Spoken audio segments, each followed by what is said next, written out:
दोस्तों, कल से बड़ी चर्चा में है ये पाकिस्तान और सऊदी अरब की डिफेंस डील जो हुई है, और यहां तक बातें हुई हैं कि अगर सऊदी अरब पे हमला हुआ तो ये माना जाएगा पाकिस्तान पे हमला है, और पाकिस्तान पे अगर हमला हुआ तो माना जाएगा कि सऊदी अरब पे हमला है। मैं विस्तार से इसका टीसीडी में द चाणक्य डायलॉग्स जो 5 बजे आप देख पाएंगे उसमें और इसके एंगल दूंगा, लेकिन 2-3 चीजें मैंने सोचा कि आज भी बता दूं, क्योंकि सवाल कई सारे थे आप लोगों के कि ऐसा कैसे हुआ, क्या हुआ। देखिए ना, इसके सऊदी अरब की सोसाइटी के भी कई सारे फैक्टर्स हैं। एक तो कल हमने जो डील करा था, और हमने ये बताया था किस तरीके से जब इजराइल ने अटैक कर दिया, दोहा के अंदर अटैक कर दिया ना, हमास के हेडक्वार्टर्स में, हमास का जो ऑफिस था उस पर अटैक करा, तो पूरा वहां पे वेस्ट एशिया में मामला अनसेटल हो गया कि यार ऐसा ना हो कि हमारे यहां कोई हमास वमास वाला बैठा हो, हमें ना पता और इजराइल आके ठोक दे। सबको लग रहा है कि इजराइल एक बेलगाम घोड़ा है, जहां मन चाहे वहां जाता है, ठोक देता है। जब तक इजराइलीज अपने आप को ये जस्टिफाई कर सके कि हाँ हमारी सेफ्टी और सिक्योरिटी के लिए काम अच्छा है, उसके बाद वो ये नहीं देखते किसके रिपरकशंस क्या होंगे। ठोका ठोका ठोक दिया, डन हो गया।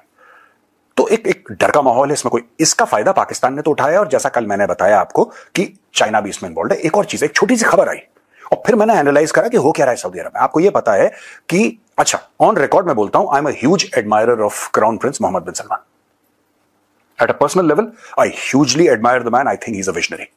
इसमें कोई शक नहीं है, there is no doubt in this, कोई शक नहीं है। He is doing wonderfully well. पर मुझे लगता है कि कहीं ना कहीं मोहम्मद बिन सलमान के ऊपर प्रेशर आ रहा है, कहीं ना कहीं उनके ऊपर बहुत प्रेशर है। और एक बात आप ध्यान रखना, जो डोमेस्टिक प्रेशर होते हैं ना, वो आपकी फॉरेन पॉलिसी पे प्ले करते हैं। दोस्तों, आज के कैप्सूल में मैं ये समझाने की कोशिश करूंगा कि जो आपकी डोमेस्टिक पॉलिसीज होती हैं, या जो आपके डोमेस्टिक, जो आपके कॉन्स्टिट्यूएंट्स, तो नहीं कहूंगा सऊदी अरब में बिकॉज इट्स अ मोनार्की, तो वहां पे ऐसा कोई कॉन्स्टिट्यूंसी या कोई इलेक्शन तो होते नहीं है जिस सेंस में हम लोग भारत में समझते हैं कि इलेक्शंस होने चाहिए और इलेक्शंस होते हैं, उस तरीके से तो होते नहीं है वहां पे तो राजा है। लेकिन वहां पे प्रेशर्स हैं। अब होता क्या है सऊदी अरब में कि क्योंकि तेल का पैसा बहुत है, बहुत ज्यादा तेल का पैसा, इफरात का पैसा है इनके पास, तो वो पैसा खर्च करते हैं लोगों के वेलफेयर के लिए। तो आप देखेंगे बड़े बड़े अच्छे अस्पताल हैं, बड़े अच्छे स्कूल हैं, सारी की सारी फैसिलिटीज हैं, और पूरी अरब दुनिया में जहां पे तेल है वहां पे आप देखेंगे कि स्टैंडर्ड ऑफ लिविंग सिर्फ जो वहां पे बादशाह हैं या शेख हैं उनका नहीं है, कॉमन लोगों का भी जो स्टैंडर्ड ऑफ लिविंग है वहां पे काफी ऊंचा है। कुवैत में जाएंगे आप, अलग लेवल का खेल चल रहा है वहां पे। अबू धाबी में जाइए, अलग लेवल का खेल चल रहा है। लेकिन इसके पीछे एक सच्चाई है दोस्तों, और ये सच्चाई जानना जरूरी है, तब आप समझ पाएंगे, तब आपको एक कॉन्टेक्स्ट मिलेगा। ये जो टाई अप हुआ है पाकिस्तान और सऊदी अरब के बीच में। खबर ये देखिए, Saudi Arabia shuts down music lounges इन रियाद। अब आप बोलेंगे साहब, सऊदी अरब ने जो संगीत के म्यूजिक लाउंजेस थे, वहां पे शीशा होता था, ये जो स्मोक करते हैं लोग और ये सब होता था, उसको बंद क्यों कर दिया, और उसका पाकिस्तान की डिफेंस डील से क्या लेना देना है? These are two separate things. नहीं दोस्तों, हर चीज इंटरकनेक्टेड है। बात यह है कि अब मैं आपको बताता हूं, इनिशियली जब ओसामा बिन लादेन और अल कायदा ने अमेरिकन वॉरशिप्स पे हमला करा, मैं 9/11 के पहले की बात कर रहा हूं, तो बोलते क्या थे, उनके मन में जो भी रहा होगा वो बोलते क्या थे? वो बोलते ये थे, राइट। और लगातार अगर आप देखेंगे एमान अल ज़ावेरी के स्टेटमेंट से, ओसामा बिन लादेन के स्टेटमेंट से, इसके स्टेटमेंट, जो भी कनेक्टेड था अल कायदा से, जो भी, उनके सबके पुराने स्टेटमेंट्स ये, हमारा सिर्फ ये है कि ऐसा कुरान में लिखा है कि जो सऊदी अरब का इलाका है पूरा, इस इलाके में या मुस्लिम लैंड्स में बाहर काफिरों की फौज नहीं रहेगी, और हम चाहते हैं कि अमेरिकन ट्रूप्स वहां से निकल जाएं। और आज की तारीख में भी मैं आपको बताता हूं, अगर आप किसी से भी पूछेंगे सऊदी अरब में कि आपका सबसे बड़ा दुश्मन कौन, they will say Osama bin Laden. Osama bin Laden और सऊदी अरब की रॉयल फैमिली की, बिल्कुल जिसको कहते हैं ना कि तलवारें निकल आएंगी, गर्दनें उतार दे, उस लेवल की दुश्मनी इनकी थी, उस लेवल की दुश्मनी, नफरत। और अमेरिकन से ज्यादा वो सऊदी अरब की रॉयल्टी को हेट करता था ओसामा बिन लादेन। अच्छा, ये तो बैकग्राउंड की स्टोरी है। बताने का ये मतलब है कि अमेरिकन फोर्सेस वहां पे नहीं रहेंगे सऊदी अरब में। अब फिर आप पूछेंगे मेजर साहब गोल गोल घुमा रहे हो, मुद्दे पे हो। भाई यही मुद्दा है। ये जो म्यूजिक के लाउंजेस बंद हुए हैं ना, इनको बहाना क्या दिया है? बहाना ये दिया है कि साहब यहां पे खाना अच्छा नहीं मिलता था, यहां पे अनहाइजीनिक फूड मिलता था और लोगों की तबीयत खराब हो सकती थी, इसलिए हमने बंद कर दिया। यानी कि जो वहां पे खाना सर्व होता था म्यूजिक लाउंजेस में, क्योंकि म्यूजिक लाउंजेस में कोई खास शेफ आता है बनाने के लिए, वही खाना रेस्टोरेंट्स में, रेस्टोरेंट तो आपने बंद नहीं करे, होटल आपने बंद नहीं करे, आपने म्यूजिक लाउंजेस ही क्यों बंद करे? बात यह है कि एक तबका है अरब वर्ल्ड में, खासतौर से सऊदी अरब में, ठीक है, और ये बहुत ही हार्डलाइनर कंजर्वेटिव तबका है, और इनको संगीत वंगीत कुछ पसंद नहीं आता। No, they don't like it. ये म्यूजिक चल रहा, लोग कंप्लेन करते हैं। अच्छा, लोग कंप्लेन करते हैं किसी और देश में अगर होता है तो फिर 5 साल के बाद चुनाव होते हैं, आप सरकार को पलट दो, दूसरे बंदे को ले आओ, उसको मुख्यमंत्री बनाओ, प्रधानमंत्री बनाओ, आपका मैटर सॉल्व, आगे बढ़ो। लेकिन यहां पे मुख्यमंत्री प्रधानमंत्री वाला खेल नहीं है, यह धर्म का मामला है। कल के अगर आप द चाणक्य डायलॉग्स देखें, वो 5 बजे वाला, मैंने उसमें क्लियरली बताया था कि साहब यहां पे अरब स्प्रिंग का डर है, अरब स्प्रिंग का डर है। अब सोचिए, ये जो म्यूजिक लाउंज बंद करे हैं जद्दा में, रियाद में, ये तो 2 बड़े शहर हैं उनके, जाहिर सी बात है। यहां पे जो म्यूजिक लाउंजेस बंद, ये शुरू क्यों होते म्यूजिक लाउंजेस? और crown Prince Mohammed bin Salman के आने से पहले, सीन में आने से पहले, Saudi Arabia was an extremely conservative Muslim society, जिसको कहते ना कट्टर, एकदम कट्टर हार्डकोर कंजर्वेटिव थी। ये लोग मोटा पैसा देते थे, भारत के लिए भी दिया है कि यहां पे मस्जिद खोलो, यहां पे मदरसे खोलो। पाकिस्तान में भी, इंडिया में कितने मसाजिद बने हैं जो कि सऊदी अरेबिया के फंडेड है। सऊदी अरेबिया ने किसी देश में अस्पताल फंड किया हो ना हो, लेकिन कई 100 मस्जिद जरूर फंड करें, यह बात तय है, यह बात तय है, to spread their brand of Islam everywhere. और ये गलत नहीं है, क्योंकि भाई जब पैसा आया भारत के अंदर तो भारत की सरकार को पता था ना कि पैसा आया है। अगर इतना ही बुरा लगता तो मना कर देते तब। लेकिन भारत की सरकार ने भी अलाउ करा, जो पहले की सरकारें थी, उन्होंने बोला स्वागत है, आइए आपको मस्जिद खोलने हैं, खोलिए यहां पे, और मस्जिद खोलना कोई बुरी बात नहीं है। प्रॉब्लम यह है कि जब प्रिंस मोहम्मद बिन सलमान आए तो उनके दिमाग में एक बात खनकी, उनके दिमाग में एक बात खनकी कि बॉस तेल तो खत्म होने वाला है, और एक बार तेल खत्म हो गया तो ये सारी की सारी जो अय्याशी है, जो ऐश है, जो लोगों के लिए इतनी बेहतरीन सड़कें बनाई हैं, ये फैसिलिटीज हैं, ये सब गर्क हो जाएंगी। आखिर सऊदी अरब है क्या? डेजर्ट के बीच में, रेगिस्तान के बीच में आपने गुलाब खिलाया है। आप ये समझ लीजिए सऊदी अरब ऐसा है कि रेगिस्तान के बीच में आपने गुलाब खिला दिया। अब वो गुलाब खिलाने में कितना पैसा लगा, कितनी मेहनत लगी?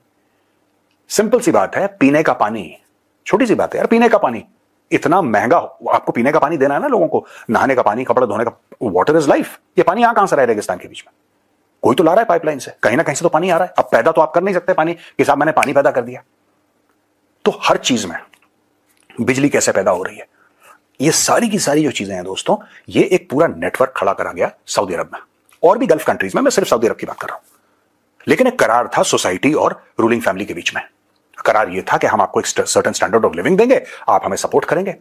लेकिन सोसाइटी कंजर्वेटिव है दोस्तों। अब तेल खत्म हो जाएगा, इसलिए वहां पे आईपीएल लेकर आओ, इसलिए वहां पे बॉलीवुड के डांसरों को नचाओ, वहां पे बॉलीवुड के सुपरस्टार्स को लाओ, सलमान को लाओ, शाहरुख को लाओ, ऋतिक रोशन को लाओ, अजय देवगन, पता नहीं कौन कौन गए वहां पे, टॉप स्टार सारे के सारे गए, मेल फीमेल सब लोग गए वहां पे परफॉर्म करा। वहां से पुशबैक आना शुरू करा, धीरे धीरे पुशबैक, कि नहीं यार ये हमारी सोसाइटी को सूट नहीं करता। एंड इट्स ओके, अगर अरब्स को नहीं पसंद है, सऊदी अरब के सिटीजन को नहीं पसंद है तो नहीं पसंद है यार। आपको बॉलीवुड नहीं, मुझे खुद नहीं पसंद, मैं तो इंडियन हूं, मुझे खुद नहीं पसंद बॉलीवुड का 99% मुझे बकवास लगती है, 99.1% फिर ठीक है, 99% बकवास लगती है। तो अगर उन लोगों को खराब लग रही है, या उन लोगों को ऐसा लग रहा है कि हमारे धर्म के खिलाफ है, तो बिल्कुल ठीक है यार, उनकी मर्जी है, नहीं देखना हो, अब जबरदस्ती बोलोगे नहीं। उनको नहीं आईपीएल पसंद है तो नहीं पसंद है। यहां पे आईपीएल की बात नहीं हुई, यहां पे बॉलीवुड की बात नहीं हुई, उन्होंने बोला म्यूजिक हराम है। आप देखिए, उन्होंने बोला म्यूजिक हराम है, हमारे घर के बगल में जोर जोर से म्यूजिक चलता है, हमें अच्छा नहीं लगता। यहां पे बिना महरम के, यानी कि इस्लाम में यह बोला गया है कि अगर औरत घर से बाहर निकलती है तो उसका हस्बैंड, और अगर उसका हस्बैंड नहीं हो तो उसका बाप या उसका सगा भाई, राइट, उसके साथ जाएगा, वो है महरम। तो बिना महरम की औरतें जा रही हैं, यहां पे लड़के लड़कियां, यहां पे ये सब हो रहा है, ये संगीत वंगीत चल रहा है, तो भैया ये सब तो हमें समझ में नहीं आता। अब नहीं समझ में आता तो इसका मस्जिदों से बैकलैश हुआ, मस्जिदों से बैकलैश हुआ दोस्तों। और ये सऊदी अरब की सोसाइटी में ये जो अंदर से भूचाल आ रखा है ना, the conflict between traditional and modern, इसका रिस्क कोई नहीं लेना चाहता। अब आप बोलेंगे साहब ये सब तो हमें बात समझ में आ गई, लेकिन ये ओसामा बिन लादेन को आप बीच में क्यों लाए? दोस्तों मैं आपको फिर याद दिलाता हूं, ओसामा बिन लादेन ने क्या बोला था कि मुझे अमेरिकन ट्रूप्स नहीं चाहिए सऊदी अरब में। अगर आपको अमेरिकन ट्रूप्स नहीं चाहिए सऊदी अरब में, राइट, और लोग ऑब्जेक्ट कर रहे हैं, और मौलाना मुल्ले मौलवी ऑब्जेक्ट कर रहे हैं, हार्डलाइनर्स ऑब्जेक्ट कर रहे हैं, और आज से नहीं बहुत समय से ऑब्जेक्ट कर रहे हैं, तो फिर आप किसको लेकर आएंगे? तुर्की को आप ला नहीं सकते, क्योंकि तुर्की और आपके बीच में वर्चस्व की लड़ाई है। तुर्की कहता है we are the leader of the Muslim world, ये भाई साहब लोग कहते हैं क्योंकि हमारे पास तेल है, मक्का मदीना, इसलिए we are the leader of the Muslim world. दूसरी फौज बड़ी ईरान के पास है, ईरान के साथ आपकी वैसे नहीं बनती, चाहे चाइना ने सुलह कर ली हो, लेकिन ये जो शिया सुन्नी वाला मामला है और जियोपॉलिटिकल मामले हैं, आपकी उनसे बनती नहीं है। आपको चाहिए गुलाम, आपसे मेरी मुराद यहां पे सऊदी अरब है। आपको चाहिए गुलाम, गुलाम जो सर झुका के आपके हुक्म की तामील करें। दोस्तों इसीलिए ये डिफेंस डील साइन हुई है। पीछे खड़ा है चीन, इसमें कोई शक नहीं है कि चीन पीछे खड़ा है, चीन के आशीर्वाद से हुआ है, अमेरिका को चेकमेट करने के लिए जो भी उनकी थ्योरी है पीछे, that is all very good. But finally Saudi Arabia ने पाकिस्तान को चूज क्यों किया? इसलिए चूज किया क्योंकि पाकिस्तान सवाल नहीं पूछता। और आप देख लेना दोस्तों, मैं आपको मतलब ऐसा नहीं कि मुझे 100% है, लेकिन मेरे दिमाग में चीज जो है ना, एक दिमाग में चीज आ रही, मेरी बार बार आ रही है, जो कि निकल नहीं रही। कल अगर दोबारा ट्रंप एक्टिवेट करता है अब्राहम अकॉर्ड्स को, राइट, और सऊदी अरब कर देता है, हां, जो कि सऊदी अरब के ऊपर प्रेशर आएगा, पाकिस्तान तब मना नहीं कर पाएगा। पाकिस्तान मना नहीं कर पाएगा क्योंकि पाकिस्तान ने ऑलरेडी $6 अरब पकड़ लिए हैं, मोटे पैसे। और पाकिस्तान क्या एक्सपोर्ट करेगा यार?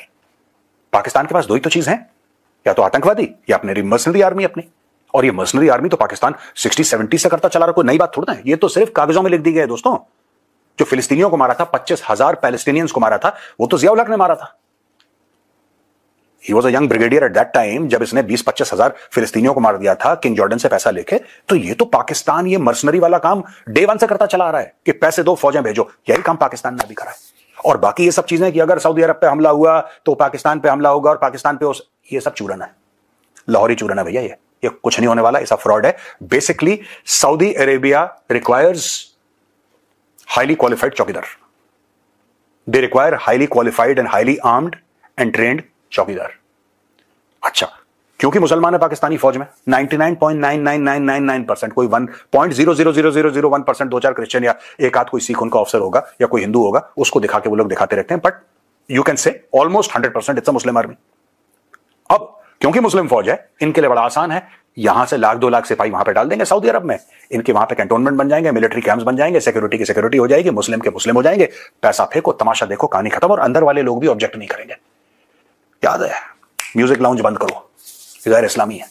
ये भी सोसाइटी के फैक्टर्स 10 हैं दोस्तों। मैं ये नहीं कह रहा कि सिर्फ यही फैक्टर ना, पर ये छोटा फैक्टर है। तो मैंने सोचा आपको कॉन्टेक्स्ट और परिप्रेक्ष्य समझा दूं।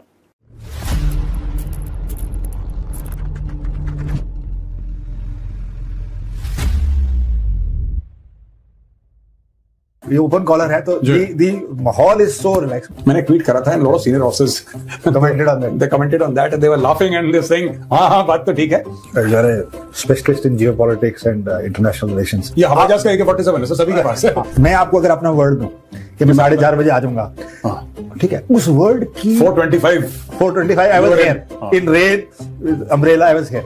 तक हम लोग पैसों में आग नहीं लगाएंगे तब तक मजा कैसे। तो मैंने आपको क्या बोला, वो प्रिंटर की जो HP का है उसकी कार्ट्रिज 5,000 रुपए की आती है, प्रिंटर 3,500 रुपए का आता है। बच्चा 8वीं से ऊपर नहीं जा रहा तो फिर वो पेरेंट को प्रॉब्लम होती है कि मैंने बच्चे को याद लेके आया, इसकी ग्रेजुएशन ही नहीं हो रही, तो वो भी अटैचमेंट रहती है ना फादर को। तो ऐसी वाली फीलिंग। एक कंट्रोवर्शियल सवाल पूछना चाहता हूं मैं सर। हाँ जी, वो सर 7th उड़ा देंगे किसी वर्ष में। मैं बता तो रहा हूं, जब तक हमारा M का आएगा दुनिया में 7th जनरेशन फाइटर उड़ रहा होगा। Is it time to privatise health sir? ये जो सेंसिटिव चीजें हैं, इसको ना तो वो किसी के साथ शेयर करना चाहते हैं, ना किसी को उसको हाथ लगाने देते हैं। वो खुद कह रहे हैं कि हमारे F-35 बेकार है। ये जो इनकी जो फाइटर असेंबली लाइन है, कोई नई चीज निकल के नहीं आई है पिछले कुछ सालों में। F-15 भी पुराना है। जो F-21 है, it is same as F-16। जी तो दोस्तों, ये थी आज की हमारी वीडियो। मजीद अगर आप इस तरह की वीडियो देखना चाहते हैं और भारतीय मीडिया रिलेशन सुनना चाहते हैं पाकिस्तानी पॉलिटिक्स और मजीद खबरों के हवाले से, तो हमारे इस चैनल को बेल की घंटी के साथ ज़रूर सब्सक्राइब करें। मिलते हैं अगली वीडियो में, तब तक के लिए इजाज़त दें। अल्लाह हाफिज़। पाकिस्तान जिंदाबाद।